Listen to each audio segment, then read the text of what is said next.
It's that time. The NFL playoffs are here. We've been waiting for it all season long, and I've teamed up with DraftKings Sportsbook, an official partner of the NFL, who's kicking things off with a huge offer. Throughout the playoffs, all new customers, that's all new customers, will get $200 in bonus bets instantly when they place their first $5 wager on anything. Get in on the action this weekend by downloading the DraftKings app, and don't forget to use my promo code 365sports. That's right. Customers who bet $5 will get $200 in bonus bets instantly. But you say, Paul, I signed up for the DraftKings app the first time you told me to. Well, guess what? If you've already signed up for it, like I have, you get a no sweat bet, and that's if you get a bonus bet back if your same game parlay does not hit. Max limits do apply.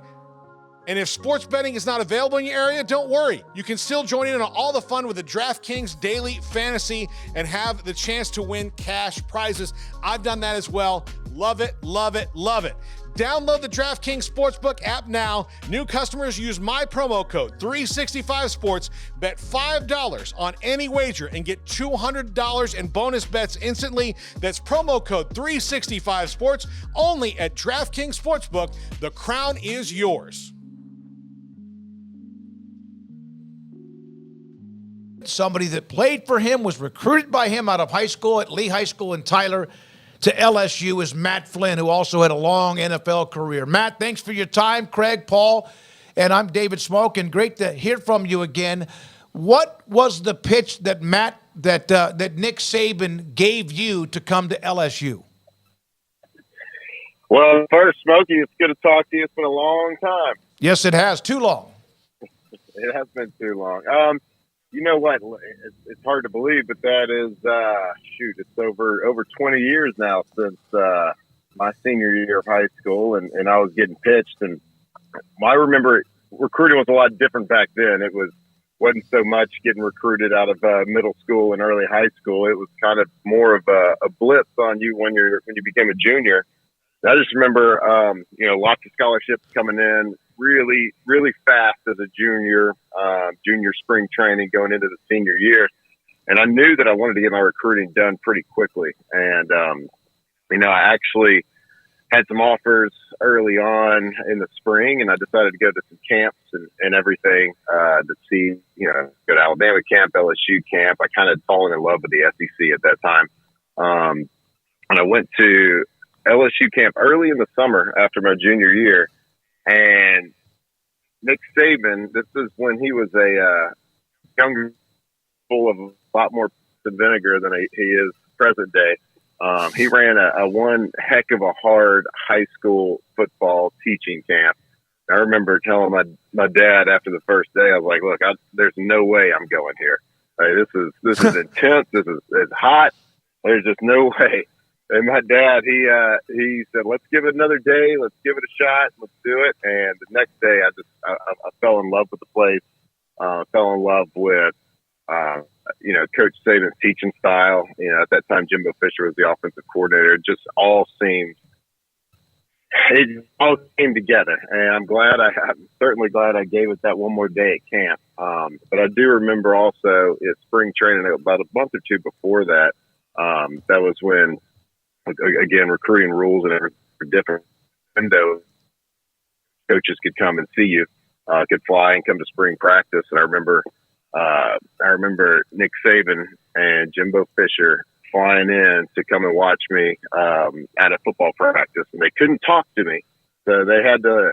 I remember Mike Owens had to sit there and kind of like mediate for me what they wanted to share with me. Like, these guys want to offer you a scholarship and they want you to come visit, because the rules were they couldn't speak to you directly. But that was kind of my first introduction to him. Didn't know anything about him at the time. But man, he was a good recruiter, and he was extremely intense. But it just all kind of worked out for me, and decided to commit a couple of months, or actually a couple of weeks after I got back home from that camp. What was it like you had two intense coaches, Jimbo Fisher, and then obviously, he's your direct coach as the quarterback coach and offensive coordinator, and then being coached by Nick Saban. I know he coached hard, but Did you ever feel like it was too hard, or was it just like the perfect amount of what you needed? When you're an 18-year-old kid out of high school, you had to become a man really quickly. If you look down that whole coaching line, I mean, from Jimbo to Will Muschamp to Nick Saban, like everybody, all the strength coaches, all the assistant coaches ended up in head strength coach jobs and head coaching jobs eventually right after that. It was an all-star cast of a coaching staff.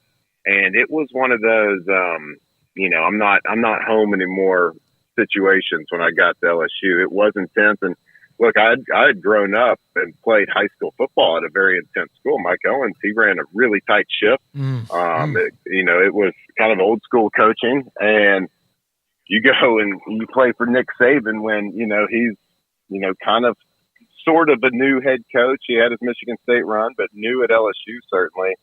And, he had a lot of energy. I'll say that. And I'll give you a story. I remember training camp my freshman year. I mean, we're in August in Baton Rouge, Louisiana, right next to the Mississippi River. And if you hadn't been down there, you don't really know what humidity is.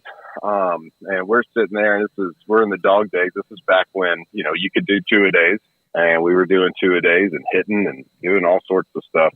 And I remember sitting there in stretch line. This is probably like day 4 or 5, where everyone's still sore and everyone's tired.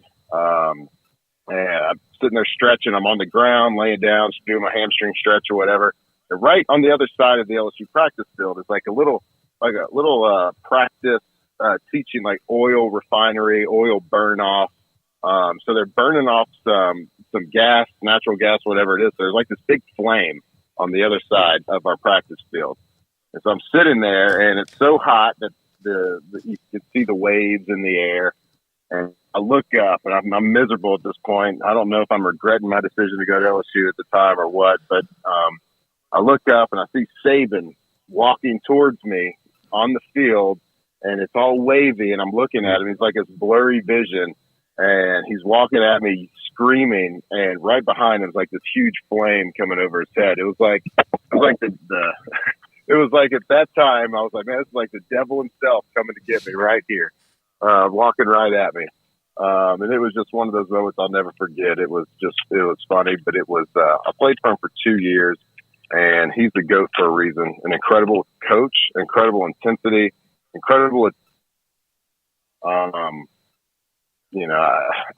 There's no more adjectives or words to describe. I mean, people have been talking for 2 days on social media about all the greatness that he is, and he is all of those things. And, his decision to offer this kid from Texas a scholarship to LSU changed the trajectory and changed my life forever for the good. And, I'll always be grateful for him. Matt, what was it like to see him go off? Obviously, he would leave for the Dolphins before your LSU career wrapped up, but you won a title a few years later.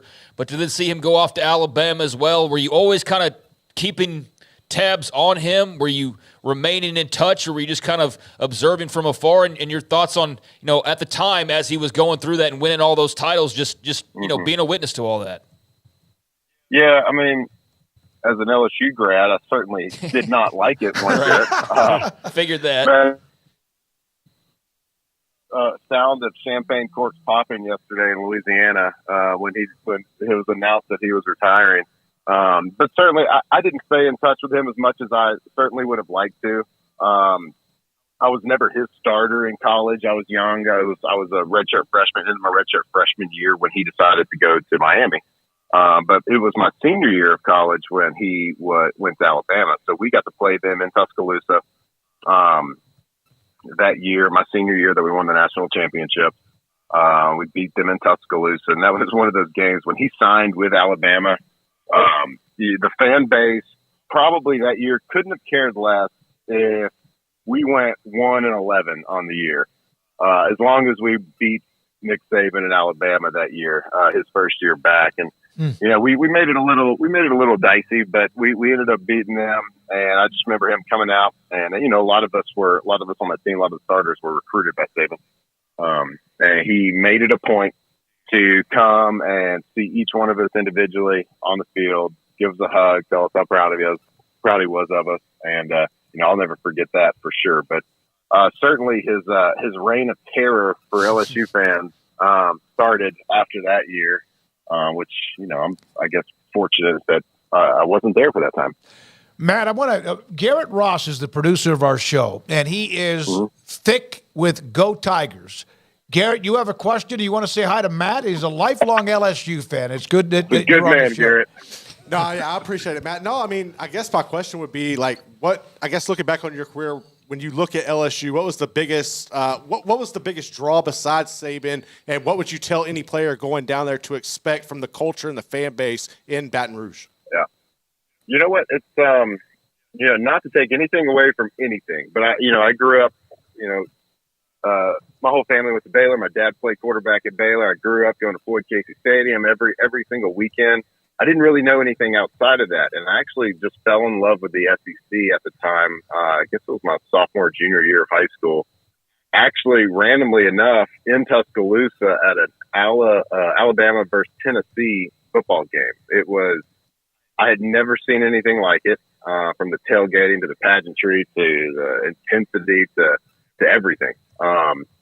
Maybe that was because I was, at the time, this was early, when I was going to all the Baylor games, it was, at the time, Baylor probably never drew as much as they should at different places.